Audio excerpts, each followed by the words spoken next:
Hello, Wally Lamb here. In 1997 and 1998, I took back-to-back rides on a thrilling roller coaster called Oprah's Book Club.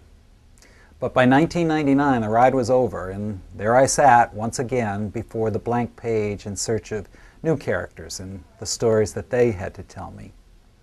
And it did not go well at first. An entire year's worth of promising beginnings turned out to be only false starts. I had a waiting readership, I had a book contract with a deadline, and I had no story. And in the midst of this creative drought, I agreed to teach a writing seminar at the Tennessee Williams Festival in New Orleans. It was my first visit to that city, and I mostly avoided the conference schmoozing in favor of walking the streets alone. My wandering led me inside St. Louis Cathedral on busy Jackson Square in the city's French Quarter. The cavernous church was empty, I remember, and in my forlorn state I lit a candle and then knelt and prayed to, well, I don't know who exactly. The muse, the gods, the ghost of Tennessee Williams. Whoever or whatever you are, I said, please let me discover a story. My wife and I have 3 sons, and at the time of my New Orleans trip, they were a college freshman, a high school freshman, and a 3rd grader.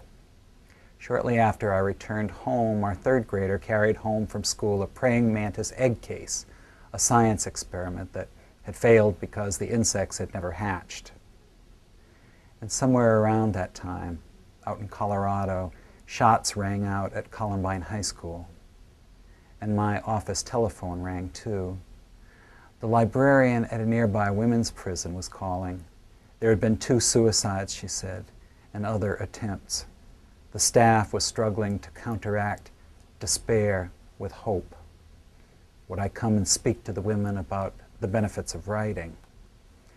Well, I hemmed and hawed and procrastinated and finally agreed. And then that dormant egg case exploded with hundreds of eyelash-sized praying mantises. Despair and hope. Hope and despair. That summer I went off to Vermont on a writing retreat. A mentor of mine, a writer named Gladys Swan, had once given me invaluable advice that has served me well ever since.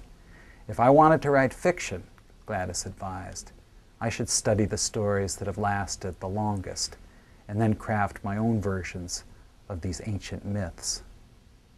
And so up in Vermont, I reread for the umpteenth time Joseph Campbell's The Hero with a Thousand Faces, and I began in earnest The Hour I First Believed, a story that came to me at the nexus of my tears for the Columbine victims, my work with the women of York Prison, the hatching of hundreds of praying mantises, and my return to the wellspring of ancient myth.